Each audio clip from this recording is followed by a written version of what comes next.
C'est le ministre François Belot qui se prête volontiers au jeu du contrôle. Désormais, chaque voyageur qui prend un train international en gare du Midi est susceptible d'être dirigé dans cette pièce, équipée comme dans un aéroport. Il doit vider ses poches de toute la partie métallique. Il y a un contrôle des bagages, détection des métaux, détection des explosifs. Conséquence, à l'extérieur, un petit temps d'attente avant de pouvoir se diriger vers les quais. On m'avait dit qu'il fallait arriver un peu plus tôt pour qu'ils checkent tout. Donc c'est pour ça que je suis là 40 minutes avant. J'ai un opinion, on verra bien si c'est redétecté. Le contrôle est aléatoire.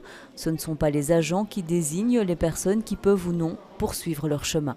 Sur base de l'instrument que l'agent de sécurité porte et sur lequel il n'a aucun impact personnel ou individuel, la personne sera oui ou non contrôlée. On ne cherche pas ici un coupe-ongle ou une paire de ciseaux, mais du matériel utilisé par des terroristes. L'objectif de ce contrôle est de détecter des armes, des explosifs et des munitions.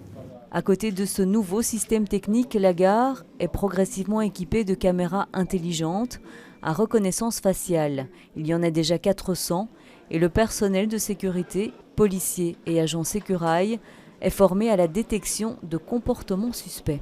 Un terroriste qui a le plan de faire une action, lui aussi il est nerveux. Et donc si on est bien formé, on peut détecter ça. Et on met à côté ces gens pour faire un contrôle plus profond. Depuis le 14 juillet, 3000 bagages ont déjà été contrôlés. 10 d'entre eux, tout de même, se sont révélés problématiques.